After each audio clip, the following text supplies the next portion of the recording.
ഇരുട്ടിന്റെ നിശബ്ദതയെയും ഭീതിയെയും ഹനിച്ചുകൊണ്ട് അവൻ തന്റെ റോയൽ എൻഫീൽഡുമായി അതിവേഗം കുതിച്ചുകൊണ്ടിരുന്നു. ഇരുട്ടുമൂടിക്കിടക്കുന്ന താഴ്യാറങ്ങളും മലമടക്കുകളും താണ്ടി ആ വണ്ടി അതിവേഗം മുന്നോട്ടുപോയി. തന്റെ ചുമരിലെ ചെറിയ ബാഗ് ഒന്നുകൂടി ഒരുക്കിയിട്ട് അവൻ ആ ബൈക്ക് വേഗത്തിലോടിച്ചു. കൃത്യം 12 മണിക്ക് തന്നെ അവിടെ എത്തണം. ഇന്ന സ്ഥലത്തിന്റെ ചുരുളഴിക്കണം. എല്ലാവരുടെയും പേടി അകറ്റി എനിക്ക് ആ കെട്ടിടത്തെ ഒരു റിസോർട്ടാക്കി മാറ്റണം. എവിടെയാണെന്നല്ലേ നിങ്ങൾ ആലോചിക്കുന്നത്? പറയാം, ഞാൻ തന്നെ പറയാം. പല ദുരൂഹമരണങ്ങൾ നടന്ന ആ നാട്ടുകാരുടെ പേടിസ്വപ്നമായ ഒരു യൂദത്താൻ കോട്ട, അവിടേക്കാണ് ഇന്ന് എൻ്റെ യാത്ര. മലമടക്കുകൾക്കിടയിലെ അപൂർവമായ സൗന്ദര്യം, ആഡംബരവും ആധുനികതയും ഒത്തുചേർന്ന നിർമ്മാണം. 2 നിലകളിൽ 50 മുറികളുമായി ഒരു വലിയ കെട്ടിടം, അതാണ് ആ ആന്തരാൻ. പണ്ടത്തെ ബ്രിട്ടീഷുകാരുടെ കൊട്ടാരമായിരുന്നു അത്. പിന്നീട് കൈമാറി അതൊരു ഹോട്ടലായി തീർന്നു. എന്നാൽ ആ ഹോട്ടൽ തുടങ്ങി 1-2 വർഷങ്ങൾക്കു ശേഷം തുടർച്ചയായ ദുരൂഹ മരണങ്ങൾ അവിടെ നടന്നു. ആദ്യമൊക്കെ അവിടെ സന്ദർശിക്കാനെത്തുന്ന സന്ദർശകരായിരുന്നെങ്കിൽ പിന്നീട് ജീവനക്കാരും ആ മരണത്തിന് ഇരയായി തുടങ്ങി. പോലീസുകാരും നാട്ടുകാരുമെല്ലാം ഒരുപാട് അന്വേഷിച്ചുവെങ്കിലും മരണത്തിന്റെ കാരണം എന്തെന്നതിനെക്കുറിച്ചോ തുടർച്ചയെക്കുറിച്ചോ ഒരു എത്തും പിടിയും കിട്ടിയില്ല. അവസാനം ആ ഹോട്ടലിന്റെ ഉടമ തന്നെ മരിച്ചതും പിന്നീട് അതൊരു ഭൂതത്താൻ കോട്ട തന്നെയായി മാറി. ആരും നോക്കാനില്ലാതെ കുറെ നശിച്ചുവെങ്കിലും ആ കെട്ടിടം നോക്കി നടത്താനോ ഏറ്റെടുക്കാനോ ആരും മുന്നോട്ട് വന്നില്ല. പിന്നെ ഞാനെങ്ങനെ ഇതിൽ വന്നുപെട്ടു എന്നായിരിക്കും നിങ്ങൾ ആലോചിക്കുന്നത്. എനിക്ക് ഈ ആനങ്ങളിലും പ്രേതങ്ങളും ഒന്നും വിശ്വാസമില്ല. ഞാൻ മനുഷ്യരിൽ വിശ്വസിക്കുന്നു. അതുകൊണ്ട് തന്നെ ചെറിയ വിലയ്ക്ക് ഈ പ്രോപ്പർട്ടി കാട്ടിയപ്പോൾ ഞാൻ പാടി വീണ്ടു. അപ്പോൾ ഇത് ഇത്രയും കുഴപ്പമുള്ളൊരു ഏരിയയാണെന്ന് എനിക്കറിയില്ലായിരുന്നു. ഞാൻ എല്ലാം ഒന്ന് മോടിപീഡിപ്പിച്ച് റിസോർട്ട് ഉദ്ഘാടനം ചെയ്യാനായപ്പോഴാണ് പരിസരവാസികളിൽ നിന്ന് ഈ കഥ അറിയുന്നത്. റിസോർട്ടിന്റെ ഉദ്ഘാടന വാർത്തയോടൊപ്പം ഈ കഥകളും പ്രചാരം നേടി. അതറിഞ്ഞവർ ആരും തന്നെ ഈ റിസോർട്ടിലേക്ക് വരാതെയായി. ഈ കഥയറിഞ്ഞ് ജോലിക്കാര് പോലും അവിടെ നിൽക്കാൻ തയ്യാറായില്ല. അങ്ങനെ ഉദ്ഘാടനത്തിന് മുമ്പ് തന്നെ എന്റെ റിസോർട്ടിലിന്റെ അന്ത്യകൂദാശയും. പക്ഷേ എന്റെ കാശല്ലേ, അതെങ്ങനെയും തിരിച്ചു പിടിച്ചേ എനിക്ക് മതിയാകൂ. അതിനാണ് യാത്ര. ഇന്നവിടെ പോയി ഞാൻ താമസിക്കും. പിന്നീട് പ്രേതബാധയുടെയും ജനാബാധയുടെയും ഒന്നും കഥ ആരും പറയില്ലല്ലോ. നിങ്ങളിപ്പോൾ ആലോചിക്കുന്നത് ഞാനും മരണപ്പെട്ടാലോ എന്നല്ലേ? എനിക്കറിയാം നിങ്ങൾ അതാണ് ആലോചിക്കുന്നതെന്ന്. അതിനും ഞാനൊരു വഴി കണ്ടിട്ടുണ്ട്. എന്റെ ബാഗിലുള്ളത് ഒരു വീഡിയോ ക്യാമറയാണ്. അത് വെച്ച് ഞാൻ കിടക്കുന്ന റൂമിലെ എല്ലാ സംഭവങ്ങളും റെക്കോർഡ് ചെയ്യും. പിന്നീട് ആർക്കും ഒരു സംശയമുണ്ടാവില്ലല്ലോ ഞാൻ മരണപ്പെട്ടതെങ്ങനെയെന്ന്. ഇതാ നമ്മൾ എത്തിപ്പോയി, വാ. അയാൾ തന്റെ ബാഗുമായി ആ കെട്ടിടത്തിനരികിലേക്ക് നടന്നു. ചുറ്റും ഇരുട്ട് മൂടിക്കിടക്കുന്നു. ഒരു വൈദ്യുത വെളിച്ചത്തിന്റെ തരി പോലും അവിടെ എങ്ങുമില്ല. വാവിന്റെ നിലാവ് മാത്രം. അത് ആ മലമടക്കിലെ എങ്ങും വെളിച്ചം വീശുന്നു. തന്റെ മുമ്പിൽ നിവർന്നു നിൽക്കുന്ന കെട്ടിടത്തിലേക്ക് നോക്കി അയാൾ കുറച്ചു നേരം നിന്നു. പാൽനിലാവിൽ കുളിച്ചു നിൽക്കുന്ന ചന്ദ്രിക പോലെ വളരെ മനോഹരമായി നിൽക്കുന്ന ഒരു കെട്ടിടം. പുറത്തെ ഭീതിപ്പെടുത്തുന്ന കഥകളൊന്നും തന്നെ യേശുന്നു പോലുമില്ലെന്ന് ഉറക്കെ പ്രഖ്യാപിക്കുന്നത് പോലെ മിന്നിത്തിളങ്ങുന്നു. നല്ല തണുത്ത കാറ്റ് തഴുകി തലോടി കടന്നുപോകുന്നു. നിശബ്ദതയെ ഹനിക്കാനെന്ന പോലെ എവിടെയോ ഇരുന്നൊരു മൂങ്ങ കരയുന്നു. അയാൾ തന്റെ കയ്യിലെ താക്കോലെടുത്ത് ആ വാതിൽ തുറന്ന് അകത്തേക്ക് കയറി. അയാൾ ആ കോട്ടവായിൽ തള്ളിത്തുടർന്ന് അകത്തേക്ക് കയറി. മൊബൈൽ വെട്ടത്തിൽ കാണുന്ന ചില രൂപങ്ങൾ അയാളെ പേടിപ്പിച്ചുവെങ്കിലും അയാൾ ആ വെട്ടത്തിൽ സ്വിച്ച് കണ്ടുപിടിച്ച് ലൈറ്റ് തെളിയിച്ചു. അവിടെ പരന്ന ആ വെട്ടത്തിൽ അയാളുടെ കണ്ണുകൾ മഞ്ഞളിച്ചുപോയി. കണ്ണുകൾ തുറന്ന് ചുറ്റും നോക്കിയ അയാൾ അവിടെ കാണുന്ന കാഴ്ചയിൽ അന്ധിച്ചുപോയി. ആധുനികതയും പൗരാണികതയും ഒത്തൊരുങ്ങിയ ഇന്റീരിയർ ഡിസൈൻ. സോഫകളും സെറ്റുകളുമെല്ലാം രാജകൊട്ടാരത്തിനെ അന്യസ്മരിപ്പിക്കുന്നു. ഭിത്തികളിൽ പല പല പെയിന്റിങ്ങുകൾ. അതിൽ പലതിനും നല്ല വിലയുള്ളതാണ് ആ പെയിന്റിങ്ങുകൾ.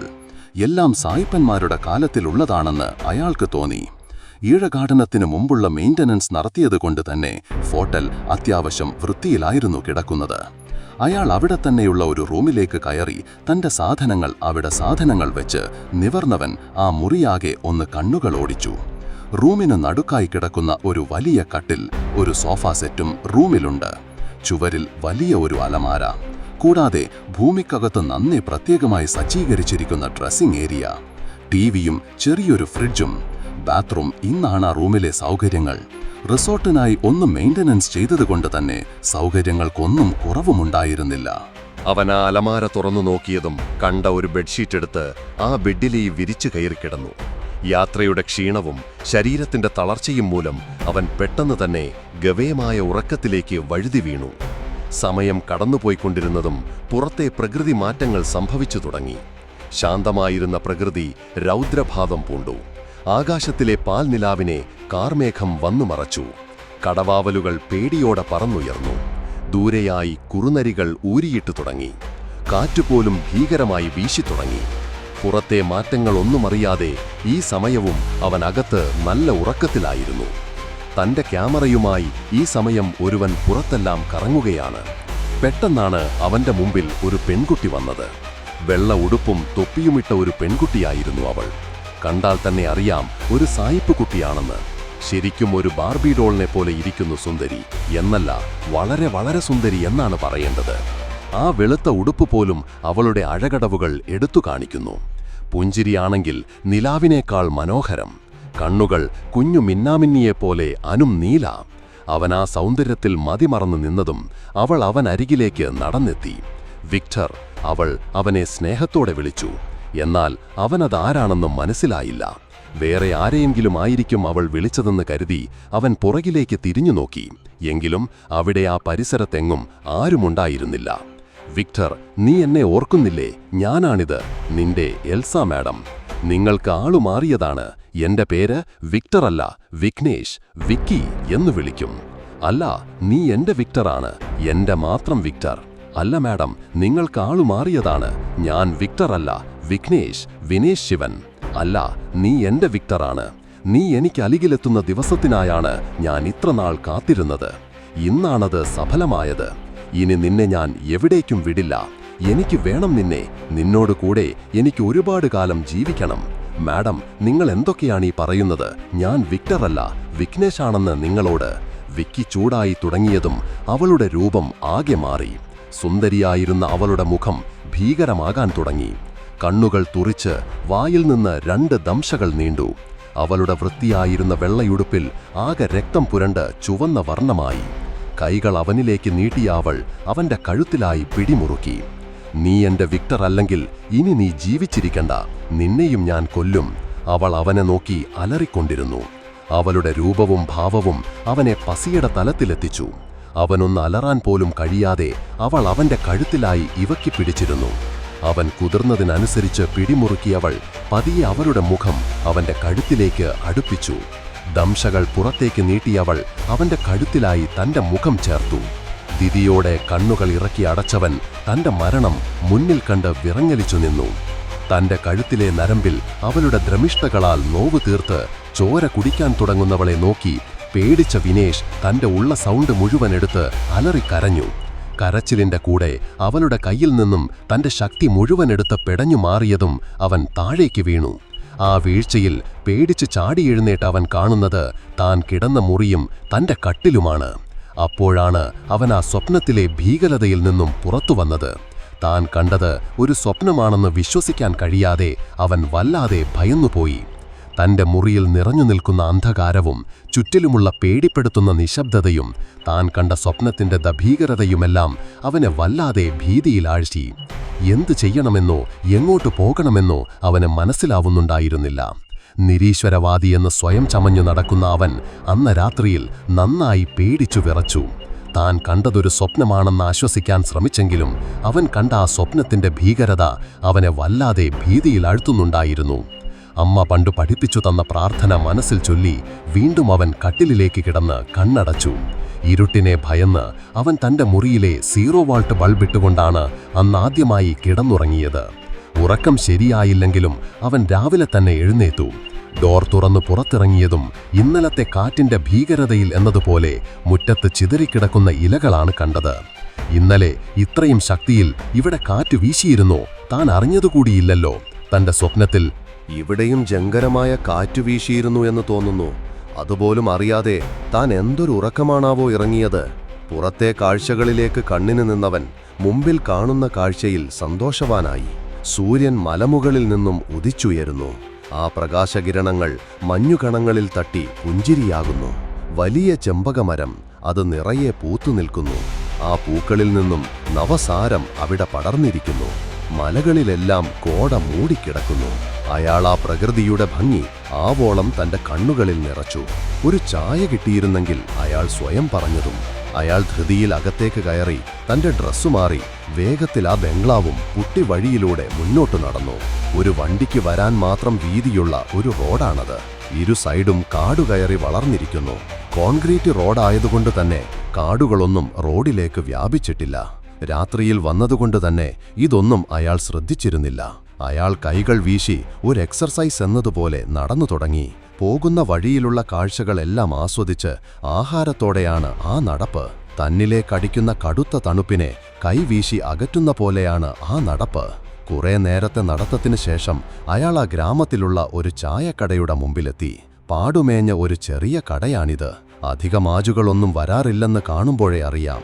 ഗ്രാമവാസികളായ കുറച്ചുപേർ കട്ടനും അമ്മിച്ച് പത്രം വായിക്കുന്നുണ്ട്. അയാളും അവിടെയായി കിടന്ന ഒരു ബെഞ്ചിലിരുന്നു. ആരാ മനസ്സിലായില്ലല്ലോ, ഈ നാട്ടിൽ പുതിയതാണോ? അടുത്തിരുന്ന ഒരാൾ ചോദിച്ചതും വിക്കി അയാളെ നോക്കി. അതേ ചേട്ടാ, ഞാനിവിടെ പുതിയതാം. ആ മലമുകളിലെ ബംഗ്ലാവ് വരങ്ങിത്. ബംഗ്ലാവാ? ആ ഭൂതത്താൻ കോട്ടയോ? എന്താ ചേട്ടാ അതിനിത്ര പേടിക്കുന്നത്? ഞാൻ പറഞ്ഞത് കേട്ട് പാടി എണീട്ട് ജയത്തോടെ നോക്കുന്നയാളെ നോക്കി വിക്കി ചോദിച്ചു. കുഞ്ഞിനാ കോട്ടയെക്കുറിച്ചൊന്നും അറിയില്ലല്ലോ, അതുകൊണ്ടാ കുഞ്ഞിന് പേടിയില്ലാത്തത്. ഞങ്ങൾ ഈ നാട്ടുകാരല്ലേ, എത്ര കാലമായി ആ കോട്ടയെക്കുറിച്ച് ഞങ്ങൾ കേൾക്കുന്നു, അവിടെ നടന്നതെല്ലാം കണ്ടിരിക്കുന്നു.